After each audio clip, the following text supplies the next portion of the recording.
السلام علیکم ورحمۃ اللہ وبرکاتہ۔ نحمدہ ونصلی علی رسولہ الکریم۔ اعوذ باللہ من الشیطان الرجیم۔ بسم اللہ الرحمن الرحیم۔ پارہ نمبر 29 کا خلاصہ۔ اس پارے میں بہت سارے اہم مضامین بیان کیے گئے ہیں، لیکن ان میں سے 5 مضامین کا ہم نے انتخاب کیا ہے جو بہت زیادہ اہم اور کثرت سے بیان کیے گئے ہیں۔ سب سے پہلے نمبر پر سورۃ الملک کی فضیلت، جس میں اللہ کی بادشاہی بیان کی گئی ہے، اور اس سورہ کی فضیلت کتنی زیادہ احادیث میں آئی ہے۔ دوسرا مضمون اہل مکہ کی آزمائش کے لیے اور اہل مکہ کی نصیحت کے لیے ایک باغ والوں کا خاص واقعہ بیان کیا گیا ہے۔ اور تیسرے نمبر پر قیامت کے دن کی ہولناکیاں اور اس دن پیش آنے والے ان معاملات سے پردہ اٹھایا گیا ہے جن کا جاننا انسان کے لیے بے حد ضروری ہے، جس کی فکر کرنی انسان کے لیے بہت لازمی ہے۔ چوتھے نمبر پر دعوت توحید کے اثرات۔ اس پارے کا 5واں اہم ترین مضمون جنت کے مناظر سورہ دہر کی روشنی میں۔ ان 5 کی تفصیلات کچھ اس طرح ہیں۔ سب سے پہلے نمبر پر سورۃ الملک۔ اس کے مضامین سمجھنے سے پہلے اس کی فضیلت کو جاننا بہت ضروری ہے۔ اس کی فضیلت میں تقریباً 4 روایات اکثر مفسرین نے بیان فرمائی ہیں۔ سب سے پہلے نمبر پر آپ صلی اللہ علیہ وسلم کا ارشاد گرامی ہے کہ سورۃ الملک کو باقاعدگی سے پڑھنے والے شخص کے لیے قیامت کے دن سورہ ملک جھگڑا کرے گی، اللہ تعالیٰ سے بحث کرے گی، حتیٰ کہ اس شخص کی بخشش ہو جائے گی۔ اسی طرح ایک اور حدیث میں ارشاد فرمایا گیا ہے کہ جس شخص نے سورۃ الملک کو پڑھا اور اس کو باقاعدگی کے ساتھ پڑھتا رہا تو وہ شخص جنت میں داخل کر دیا گیا۔ ایک تیسری حدیث ہے جس کے اندر عذاب قبر سے حفاظت کا بیان کیا گیا ہے۔ تو یہ سورہ 30 آیتوں پر مبنی ہے۔ اس سورہ کی فضیلت اور اس سورہ کی اہمیت اس بات سے ظاہر ہوتی ہے کہ یہ عذاب قبر سے بھی نجات دینے والی ہے۔ ایک چوتھی روایت ہے کہ نبی اکرم صلی اللہ علیہ وسلم روزانہ رات سوتے وقت سورۃ الملک کی تلاوت فرمایا کرتے تھے۔ آپ صلی اللہ علیہ وسلم بستر پر دراز ہوتے، آپ نیند کا ارادہ فرماتے تو اس وقت سونے سے پہلے سورہ سجدہ اور سورہ الملک کو تلاوت کر کے سویا کرتے تھے۔ یہ آپ صلی اللہ علیہ وسلم کی سنت اور عادت مبارکہ تھی۔ اس سورہ میں وہ کون سی بات ہے جس کی وجہ سے اس سورہ کی اتنی زیادہ فضیلت ہے؟ تو وہ ہم دیکھتے ہیں کہ سب سے بڑی بات اور پہلی بات اس میں اللہ تعالیٰ کی بادشاہی بیان کی گئی ہے۔ تبارک الذی بیدہ الملک وہو علی کل شیء قدیر۔ اللہ تعالیٰ وہ بابرکت ذات ہے کہ جس کے ہاتھ میں ساری کائنات کی ہر چیز کی بادشاہی ہے اور وہ ہر چیز پر قادر ہے۔ اس کے بعد دوسرا مضمون موت و حیات کے حوالے سے بیان فرمایا گیا کہ موت و حیات کا مالک اور پیدا کرنے والا خالق اللہ تعالیٰ ہے، اور یہ اس لیے موت و حیات کا نظام رکھا گیا ہے تاکہ اللہ تعالیٰ تمہیں آزمائے کہ تم میں سے اچھے عمل کرنے والے کون ہیں۔ پھر اس کے بعد ایک اور چیز بیان فرمائی کہ اللہ نے 7 آسمان بنائے۔ تو 7 آسمانوں کو بنانے کے بعد اس بات کی طرف دعوت فکر دی ہے کہ یہ آسمان دنیا تمہارے سامنے ہے، اس کو دیکھو اور بار بار دیکھو۔ تمہیں اللہ کی اس قدرت میں، اللہ کی اس کارنامے میں، اللہ کی تخلیق میں کسی طرح کا کوئی شگاف، کوئی خرابی نظر نہیں آئے گی۔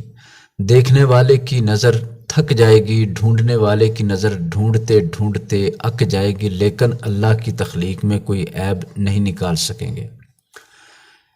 پھر ارشاد فرمایا کہ اس آسمان دنیا کو ہم نے ستاروں سے سجا دیا ہے۔ تو آسمان دنیا ستاروں کے ساتھ خوبصورت بنایا گیا ہے تاکہ رات کے وقت کوئی شخص آسمان کی طرف دیکھے تو اسے خوف نہ آئے، بلکہ اسے ستاروں کی وجہ سے آسمان مزین نظر آئے۔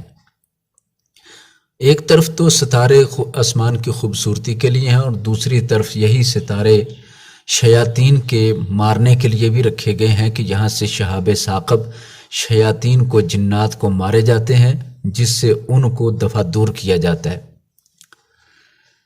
پھر ارشاد فرمایا کہ قیامت کے دن جہنم کو لایا جائے گا تو جہنم غصے سے بھڑک رہی ہوگی، بے قابو ہو رہی ہوگی، تو مجرموں کو اس جہنم میں ڈالا جائے گا۔ جب بھی مجرموں کی کوئی فوج، مجرموں کا کوئی گروہ جہنم میں لے جایا جائے گا تو جہنم کے دروغے پوچھیں گے کیا تمہیں کوئی اس جہنم سے ڈرانے والا، متنبع کرنے والا نہیں آیا تھا؟ تو وہ کہیں گے کیوں نہیں، ہمارے پاس ڈرانے والے، سمجھانے والے آئے تھے، لیکن ہماری بد نصیبی یہ رہی کہ ہم نے ان کی بات کو قبول نہیں کیا، بلکہ ہم نے یہ کہا کہ اللہ نے کوئی شے نازل نہیں کی، تم سب کے سب جھوٹ اور غلط بولتے ہو اور تم گمراہی میں ہو۔ وَقَالُوا لَوْ كُنَّا نَسْمَعُ أَوْ نَعْقِلُ مَا كُنَّا فِي أَصْحَابِ السَّعِيرِ، اور جہنم میں جانے والے لوگ یہ بھی کہیں گے کاش ہم غور سے بات سن لیتے سمجھانے والوں کی، اور ہم اپنی عقل سے کام لیتے تو آج ہم جہنم میں نہ ہوتے۔ ان الذین یخشون ربهم بالغیب لهم مغفرۃ واجر کبیر، ہاں جو لوگ اللہ سے ڈرتے ہیں، بن دیکھے اللہ تعالیٰ کا خوف رکھتے ہیں، ان کے لیے بخشش اور بہت بڑا اجر ہوگا۔ یہ تھا سورہ ملک کے اندر جو اہم مضمون بیان کیا گیا کہ اللہ تعالیٰ نے اپنی قدرتیں بیان کر کے جہنم کے عذاب اور سزائیں بیان کی ہیں کہ مجرم لوگ جہنم میں ڈالے جائیں گے اور نیک لوگ رب کی جنتوں کے مہمان ہوں گے۔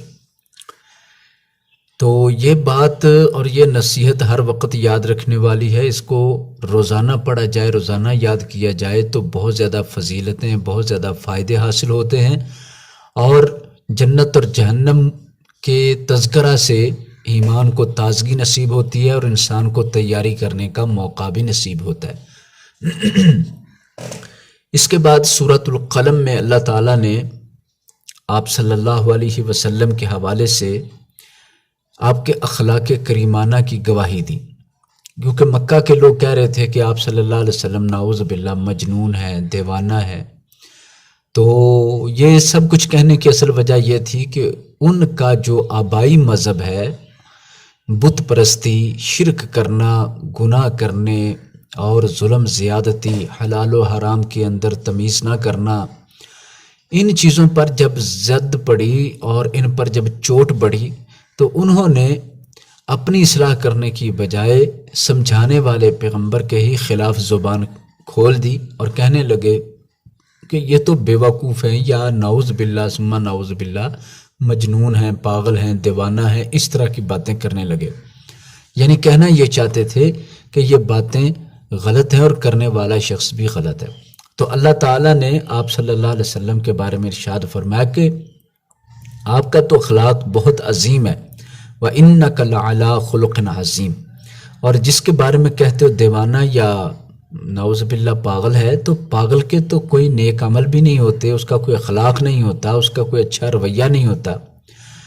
تو آپ صلی اللہ علیہ وسلم تو عظیم اخلاق کے مالک ہیں۔ پھر آپ صلی اللہ علیہ وسلم کے نیک اعمال اتنے زیادہ ہیں جو کبھی بھی ختم ہونے والے نہیں۔ ان باتوں پر اللہ تعالیٰ نے اہل مکہ کو تنبیہ فرمائی کہ مکہ کے لوگوں کو اسی طرح اللہ تعالیٰ نے آزمایا ہے جس طرح ایک باغ والوں کو آزمایا تھا۔ باغ والوں کا واقعہ مفسرین نے اس طرح بیان فرمایا ہے کہ ایک باغ تھا جس کا مالک بہت نیک شخص تھا، اس کی اولاد تھی۔ وہ نیک شخص اپنے باغ میں سے غریبوں پر خرچ کرتا اور مسکینوں پر بہت زیادہ خرچ کیا کرتا تھا۔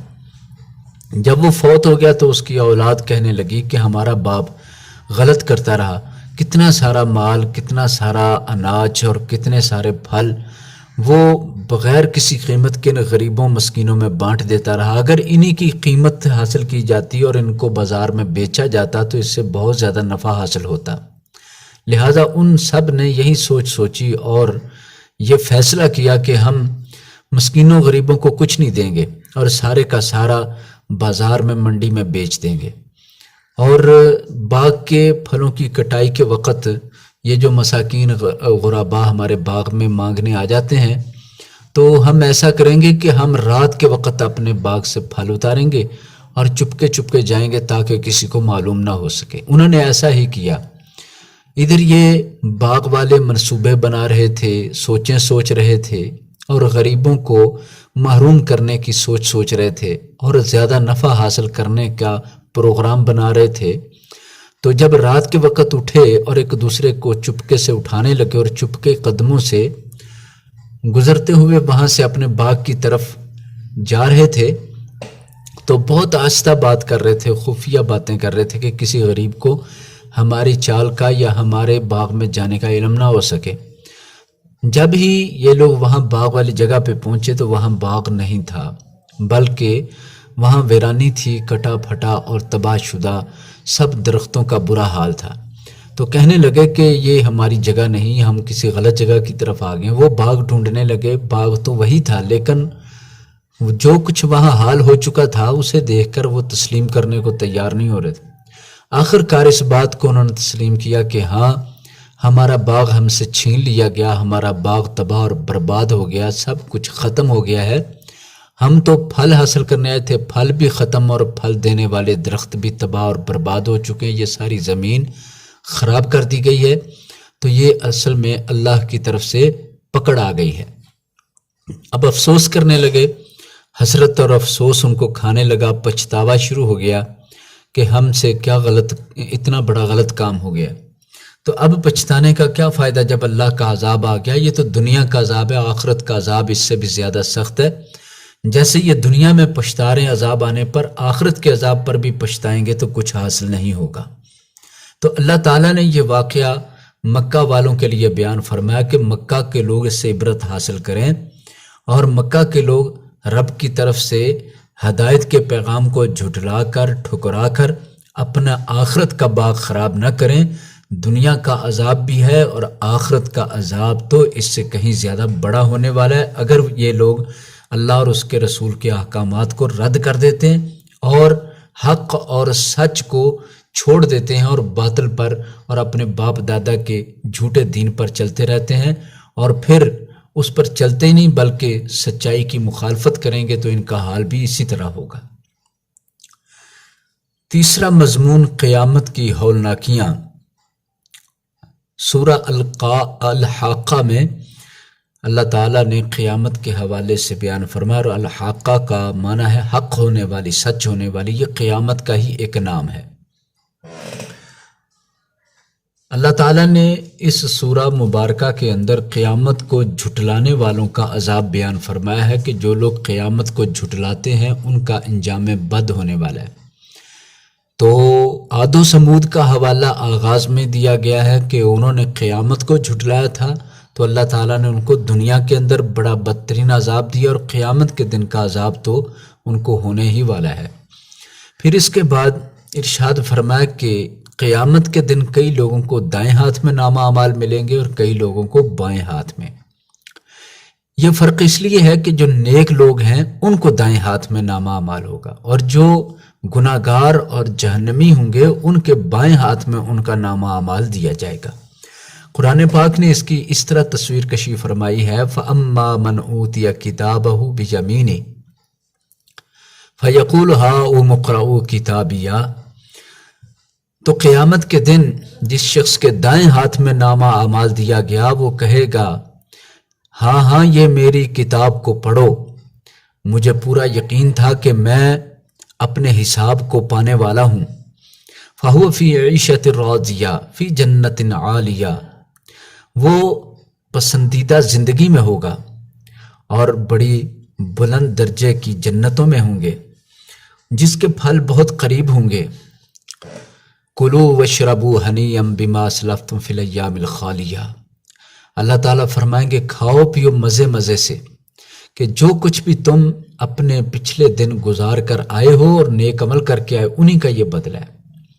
وَأَمَّا مَنْ أُوتِيَ الْكِتَابَ بِشِمَالِهِ فَيَقُولُ يَا لَيْتَنِي لَمْ أُوتَ كِتَابِيَهْ وَلَمْ أَدْرِ مَا حِسَابِيَهْ، اور جس بد نصیب کے بائیں ہاتھ میں نامہ اعمال تھمایا جائے گا وہ کہے گا کاش کہ مجھے یہ نامہ اعمال نہ دیا جاتا اور نہ میں حساب اپنے کو دیکھ پاتا۔ یا لیتہا کانت القاضیہ، اے کاش کہ یہی نامہ اعمال آنے سے میں پہلے ہی جب موت آئی تھی اسی وقت ہی ختم کر دیا جاتا۔ ما اغنی عنی مالیہ ہلک عنی سلطانیہ، میرا مال میرے کام نہ آیا، میرے سلطانی، میرا عہدہ، میری بادشاہی میرے کام نہ آئی، سب ہلاک ہو گیا۔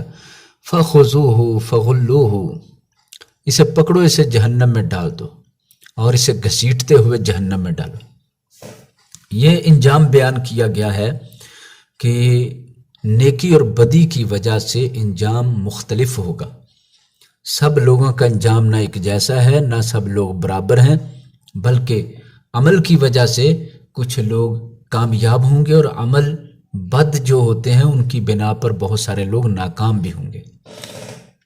پھر اسی طرح قیامت کی ہولناکیاں بیان کرتے ہوئے اور مجرموں کا انجام بیان کرتے ہوئے سورۃ المعارج میں بھی اللہ تعالیٰ نے اسی بات کو بیان فرمایا۔ وہاں مجرموں کی اس بات کو بھی بیان فرمایا، یود المجرم لو یفتدی من عذاب یومئذ ببنیہ وصاحبتہ واخیہ، مجرم لوگ چاہیں گے کاش اس قیامت کے دن کے عذاب سے چھٹکارا نصیب ہو جائے، اگرچہ اس عذاب سے بچنے کے لیے فدیہ میں بیٹے لے لیے جائیں، بیوی لے لی جائے، بھائی لے لیے جائیں، اور وہ کنبہ قبیلہ جو مشکل میں ساتھ دیتا تھا اسے پکڑ لیا جائے۔ وَمَنْ فِي الْأَرْضِ جَمِيعًا ثُمَّ يُنْجِيهِ، اور جتنے بھی لوگ زمین میں ان سب کو پکڑ لیا جائے پھر اس بندے کو نجات دے دی جائے۔ كَلَّا إِنَّهَا لَظَىٰ، خبردار قطعاً ایسا نہیں ہوگا، کسی مجرم کے بدلے میں کسی کی اولاد کو، والدین کو، بہن بھائیوں کو، بیوی، قبیلہ یا زمین کے باقی لوگ نہیں پکڑے جائیں گے۔ ہر مجرم اپنے جرم کا خود ہی حساب دینے والا ہے اور خود ہی اس کی سزا بھگتنے والا ہے۔ کلا، ہرگز نہیں ایسا ہوگا۔ انہا لظیٰ نزاعۃ للشویٰ، وہ آگ تو ایسے بھڑکتی ہوئی ہے کہ وہ چمڑی ادھیڑنے والی ہے۔ تدعو من ادبر وتولی، وہ آوازیں دے گی، جہنم بلائے گی ہر اس شخص کو جس نے حق کو پیٹھ دکھائی اور منہ پھیر کر چل دیا، اور وہ پھر اپنے مال و دولت کو جمع کرنے میں لگا رہا۔ ہر ایسے شخص کو جہنم اپنی طرف بلا لے گی اور ایسے شخص کی چمڑی کو ادھیڑ کے رکھ دے گی اور ایسے شخص کے چہرے کو جھلسا کے رکھ دے گی اور ایسے شخص کو بہت سخت عذاب ہونے والا ہے۔ اس کے بعد دعوت توحید کے اثرات کچھ اس طرح بیان کیے گئے ہیں کہ کئی لوگوں نے تو اس دعوت توحید کو رد کر دیا اور کئی نے قبول کر لیا ہے۔ سورہ نوح میں اللہ تعالیٰ نے حضرت نوح علیہ السلام کا واقعہ بیان فرمایا ہے بڑی تفصیل کے ساتھ کہ ان لوگوں نے حضرت نوح علیہ السلام کی دعوت کو کس طرح رد کر دیا۔ تو اصل واقعہ تفسیر ابن کثیر میں اور باقی تفاسیر کے اندر اور صحیح بخاری شریف میں بھی ہے۔ سیدنا عبداللہ بن عباس رضی اللہ عنہ ارشاد فرماتے ہیں کہ نوح علیہ السلام کے دور میں لوگ 5 قسم کے بتوں کی پوجا کرتے تھے اور وہ 5 نیک لوگ تھے جن کے بت بنا لیے گئے تھے۔ یوں کہنا چاہیے اس کائنات کے اندر شرک کا آغاز نوح علیہ السلام کی قوم نے کیا ہے، تبھی تو اللہ تعالیٰ نے نوح علیہ السلام کو ان کی اصلاح کے لیے مقرر فرمایا تھا۔ حضرت عبداللہ بن عباس رضی اللہ عنہ کے بتانے کے مطابق 5 لوگ یہ تھے: ود، سوا، یغوث، یعوق، نصر۔ یہ انتہائی نیک اللہ کے ولی تھے، بہت اچھے انسان تھے جو اللہ کے بھی حق ادا کرنے والے، اللہ کی مخلوق کے بھی حق ادا کرنے والے تھے۔ تو مخلوق خدا کو ان سے بڑی محبت تھی، بڑا پیار تھا، بڑی عقیدت تھی۔ جب یہ 5 لوگ فوت ہو گئے تو لوگ ان کو یاد کیا کرتے تھے، تو شیطان نے فائدہ اٹھایا اور انہی 5 لوگوں کے نام سے عقیدت اور محبت میں غلب پیدا کر دیا، بے جا اضافہ پیدا کر دیا، حتیٰ کہ لوگوں کے دلوں میں یہ بات ڈال دی کہ جن نیک لوگوں سے تم محبت کرتے ہو اور جب وہ زندہ تھے تو ان کی وجہ سے تم نیکیاں کرتے تھے، ان کے پاس بیٹھنے سے، ان کے پاس ٹھہرنے سے نیکی کا جذبہ پیدا ہوتا ہے، لہٰذا تم ان کی تصاویر اپنے گھر میں لگا لو۔ تصاویر انہوں نے لگا لی، پھر کہنے لگا ان کے مجسمے بنا لو۔ ایک نسل گزر گئی تو پھر مجسموں کی پوجا پر اس نے لوگوں کو لگا دیا اور کہا کہ تمہارے باپ دادا انہی سے محبت کرتے تھے، انہی کے ذریعے اللہ تعالیٰ کو پکارتے تھے، لہٰذا یہ 5 گھر میں بت پہنچ گئے، لوگ انہی سے محبت میں ایسا آگے بڑھے کہ انہی کو اللہ کے برابر اور انہی بتوں کو اللہ کا شریک بنا کر ان کی عبادت اور بندگی شروع کر دی۔ اور عبادت کا مغز اور عبادت کی روح تو دعا ہے، پکارنا ہے۔ قرآن مجید نے بار بار اس بات پر بہت سخت ناراضگی اور نفرت کا اظہار کیا کہ جو اللہ کو چھوڑ کر اوروں کو پکارتے ہیں، اوروں سے دعا کرتے ہیں، اوروں سے فریاد کرتے ہیں۔ قرآن مجید نے سورہ احقاف میں تو ان کو سب سے بڑا گمراہ قرار دیا، وَمَنْ أَضَلُّ مِمَّنْ يَدْعُو مِن دُونِ اللَّهِ مَن لَّا يَسْتَجِيبُ لَهُ إِلَىٰ يَوْمِ الْقِيَامَةِ وَهُمْ عَن دُعَائِهِمْ غَافِلُونَ۔ اس سے بڑا گمراہ کون ہوگا کہ جو اللہ کے علاوہ کو پکارتا ہے، جو قیامت تک اس کی پکار نہیں سن سکتے، وہ غافل ہیں، ان کی پکار سے بے خبر پڑے۔ تو ان لوگوں نے بھی اللہ کے علاوہ ان کو پکارنا شروع کر دیا، ان سے دعائیں کرنا شروع کر دیں، ان سے مانگنا شروع کر دیا۔ لہٰذا نوح علیہ السلام نے منع فرمایا اور سمجھایا کہ یہ نیک لوگ اللہ کے پاس جا چکے، اپنی نیکی کا اجر پا چکے، اپنی نیکی کا بدلہ اللہ سے پا چکے ہیں، لہٰذا تم لوگ ان کے پیچھے اب انہی کو اللہ کا شریک نہ بناؤ۔ نیک ضرور تھے لیکن وہ رب نہیں تھے، اللہ کے ولی تھے، اللہ نہیں تھے۔ ان کی محبت اچھی ہے لیکن ان کی پوجا، ان کی عبادت کرنا اچھا نہیں ہے، اس سے منع کر دیا۔ لیکن قوم کے لوگوں نے نوح علیہ السلام کی کسی بات کو تسلیم نہ کیا اور نوح علیہ السلام سے مقابلہ اور مذاق کرنے لگ گئے اور جھگڑا کرنے لگ گئے، حتیٰ کہ 950 سال تک جناب نوح علیہ السلام اپنی قوم کو سمجھاتے رہے۔ جب نہ سمجھے اور انہوں نے مخالفت انتہا درجے کی شروع کر دی تو نوح علیہ السلام نے پھر اللہ سے بد دعا کی، اے باری تعالیٰ میری قوم میں سے اب جو بھی پیدا ہوگا وہ ہدایت قبول کرنے والا نہیں ہے۔ جب بھی میں ان کو کوئی بات سمجھانے لگتا ہوں تو یہ منہ پر کپڑا ڈال لیتے ہیں، کانوں میں انگلیاں ڈال لیتے ہیں اور پھر مخالفت در مخالفت کرتے ہیں، ضد کرتے ہیں۔ اے الہی ان میں سے کوئی اب ہدایت قبول کرنے والا نہیں، اب ان میں سے جو پیدا ہوگا وہ بھی ہدایت قبول کرنے والا نہیں، لہٰذا تو ان سب کو تباہ اور برباد کر کے ان کا خاتمہ کر دے۔ اللہ تعالیٰ نے نوح علیہ السلام کی دعا کو قبول فرمایا اور پھر کشتی بنانے کا حکم دیا اور اس کشتی میں سواری اور پھر بارش، تیز ترین طوفان، اس کے ذریعے اس قوم کو غرق کر دیا گیا۔ دعوت توحید کا ایک طرف تو یہ نتیجہ سمجھ آیا کہ ان لوگوں نے دعوت توحید کا رد کیا تو اللہ تعالیٰ نے ان کو تباہ کر دیا، اور جنہوں نے دعوت توحید کو قبول کیا تھا اللہ تعالیٰ نے ان کو بچا لیا۔ اس کے بعد سورہ جن ہے، اس میں اللہ تعالیٰ فرماتے ہیں کہ آپ صلی اللہ علیہ وسلم لوگوں کو بتائیے کہ آپ کو وحی کے ذریعے یہ بات بتائی گئی کہ جب آپ قرآن پڑھ رہے تھے تو جنوں کی ایک جماعت گزرتے ہوئے قرآن کو دھیان سے سننے لگ گئی۔ جب انہوں نے قرآن سنا تو تبصرہ کرتے ہوئے یہ باتیں کہنے لگے، انا سمعنا قرآنا عجبا یہدی الی الرشد فآمنا بہ ولن نشرک بربنا احدا۔ سورہ جن ہے، جنات ایمان لے آئے، اور انسانوں کی بد نصیبی دیکھو کہ انہوں نے نوح علیہ السلام کے دور میں دعوت توحید کو رد کر دیا، اور مکہ کے لوگ بھی توحید کی گفتگو پر چڑھ جاتے ہیں، توحید کی بات پر غصہ کرتے ہیں اور مخالفت اور نفرت اور دشمنی پیدا کر رہے ہیں، جبکہ یہ تو سارے پیغمبروں کی مشترکہ ایک دعوت ہے، مشترکہ ایک بیان ہے کہ اللہ کے علاوہ کسی اور کو نہ پکارو، اللہ کے علاوہ کسی اور کی عبادت نہ کرو۔ تو جنات نے قبول کر لیا۔ جنات کی ایک جماعت وہ گزر رہی تھی تو انہوں نے جب سنا تو کہنے لگے، ہم نے آج ایسا قرآن سنا جو بہت پیارا اور بہت عجیب مضامین ہے، عجیب بات ہے اس کے اندر، بہت تعجب میں ڈالنے والی۔ اور پھر کہنے لگے ہم تو ایمان لے آئے۔ اب سب سے پہلی بات انہوں نے یہ کہی کہ وَلَن نُشْرِكَ بِرَبِّنَا أَحَدًا، ہم کبھی بھی اللہ کے ساتھ شرک نہیں کریں گے۔ تو جنات نے قرآن سنا تو ایمان بھی لائے، اور سب سے زیادہ جس بات کی سمجھ آئی اور انہوں نے نفرت کا اظہار کیا وہ تھی شرک کی بات۔ انہوں نے قرآن سنتے یہ کہا آج کے بعد ہم کبھی شرک نہیں کریں گے۔ تو تفصیلی باتیں سورہ جن میں یہ بھی ہیں کہ جنات نے اپنے لوگوں کی گمراہی کا ذکر کیا کہ وہ کس طرح گمراہی میں پھنستے جا رہے ہیں اور کس طرح گمراہی کی طرف چل رہے ہیں، اور وہ یہ سمجھتے ہیں کوئی اب ہدایت دینے کے لیے نہیں آئے گا۔ اب ہدایت کی انہوں نے امید بھی چھوڑ دی ہے، لہٰذا اللہ تعالیٰ نے اپنا پیغمبر بھیج کر بڑا احسان فرمایا۔ جنات نے فوراً اسلام کو قبول کیا اور اپنے قبیلے میں جا کر جنات میں جا کر ایمان کی دعوت دینے والے بن گئے۔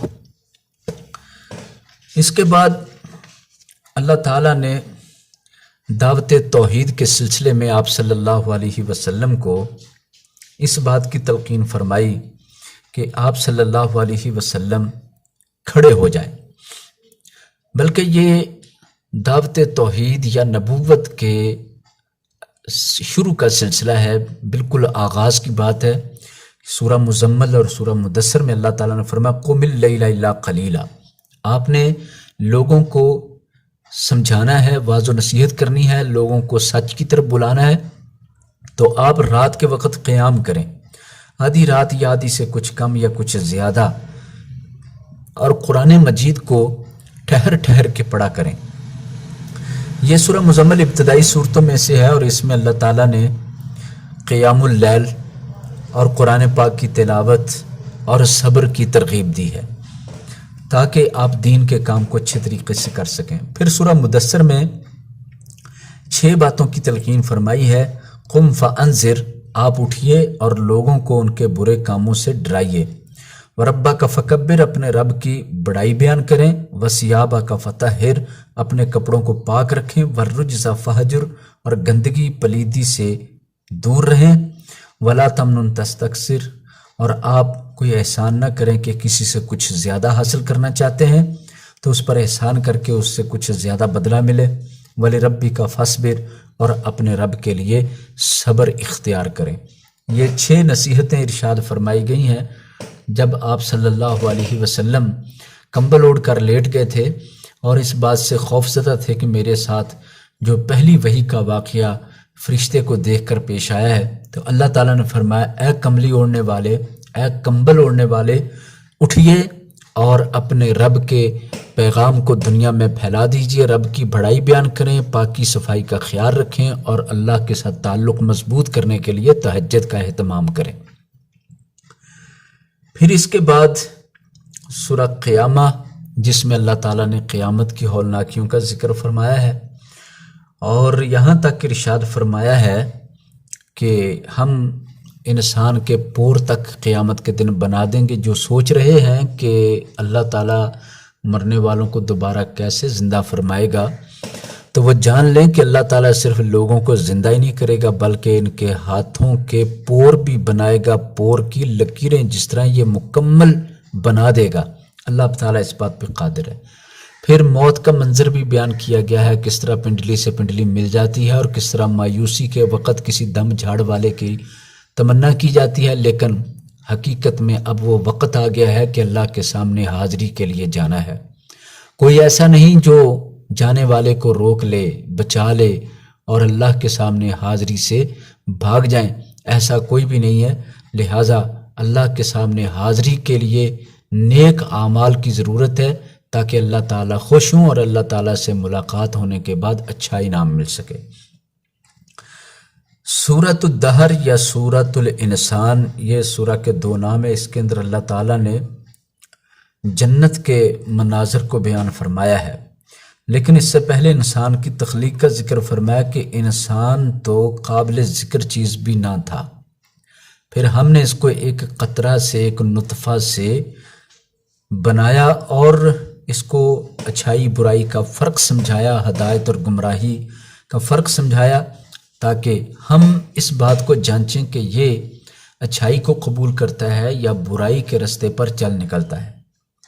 اور پھر دونوں کے انجام بیان فرما دیے کہ نیک لوگوں کا انجام جنت ہے اور برے لوگوں کا انجام جہنم ہے۔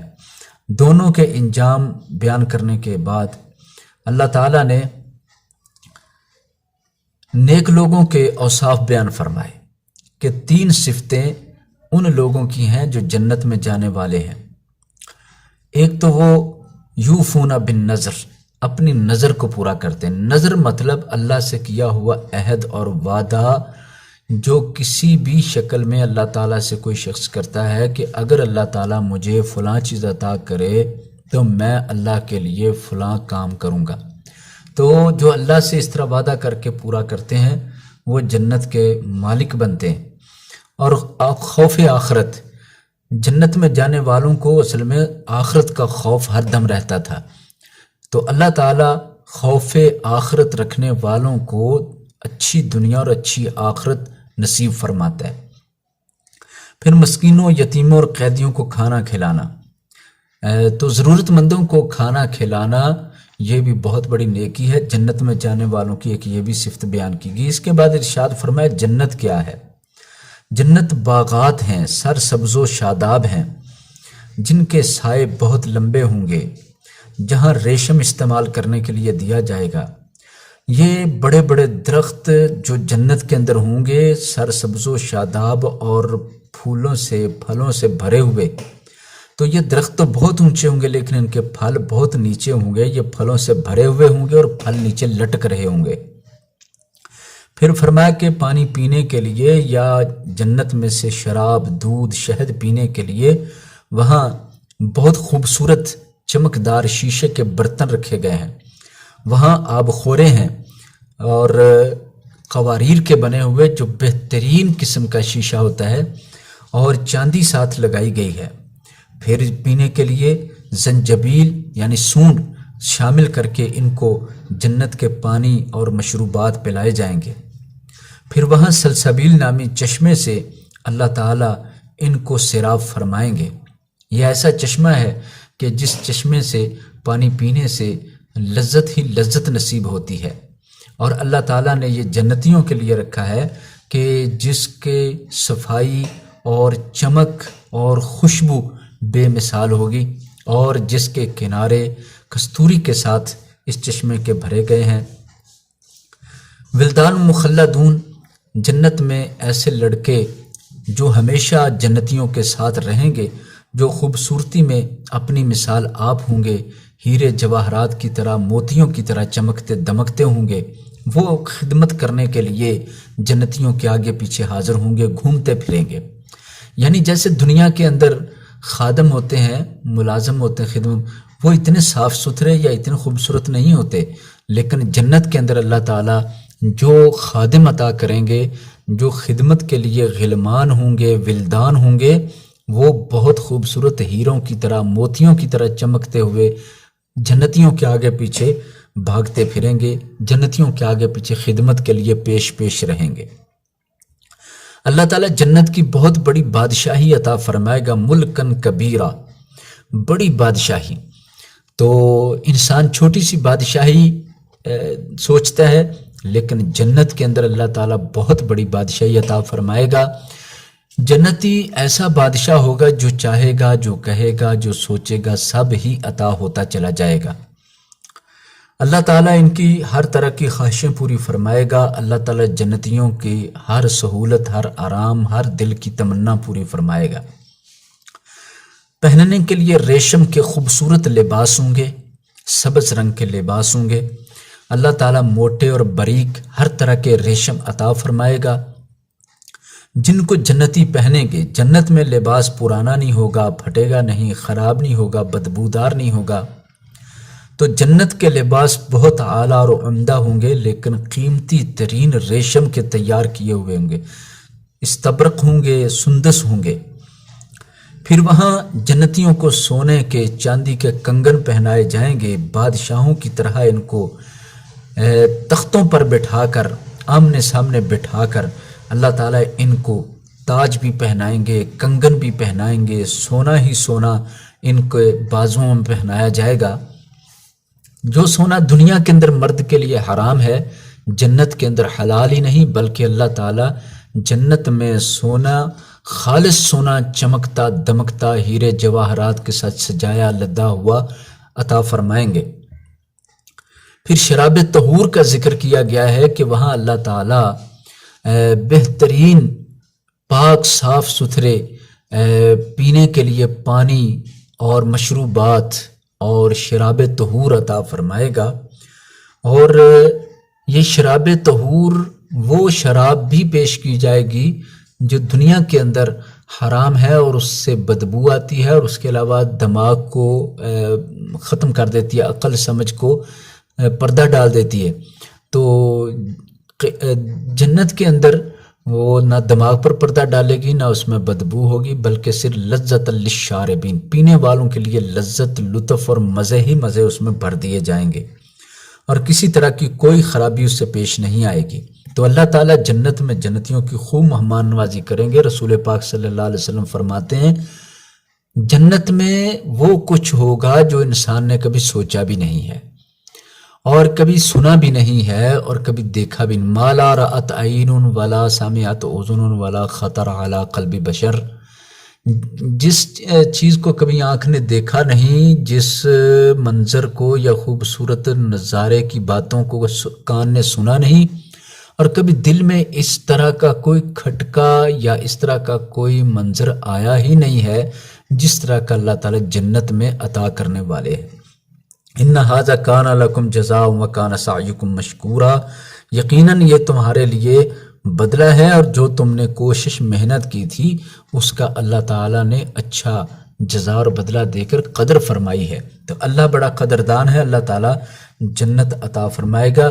جنت کے اندر ہر نعمت دائمی ہوگی، جنت کے اندر ہمیشہ ہمیشہ کے لیے اللہ تعالیٰ جگہ عطا فرمائے گا۔ اللہ تعالیٰ سے دعا ہے اللہ تعالیٰ ہمیں نیک اعمال کی توفیق عطا فرمائے اور ہمیں جہنم سے بچا لے اور جہنم کے عذابوں سے ہمیں نجات عطا فرما دے، اور جنت کے اندر ہمارے لیے اپنے کرم سے، اپنے فضل سے، اپنے رحم سے ہمیں بھی جگہ عطا فرمائے، اور اپنے پیارے نبی صلی اللہ علیہ وسلم کے ہاتھوں ہمیں جام کوثر عطا فرمائے، قیامت کے دن شفاعت نصیب فرمائے، آپ صلی اللہ علیہ وسلم کا ساتھ نصیب فرمائے، اور آپ صلی اللہ علیہ وسلم کے ساتھ ہمیں بھی جنت کے راستوں پر گامزن فرما کر ہمیں جنت عطا فرمائے۔ صلی اللہ تعالی علی النبی و ما علینا۔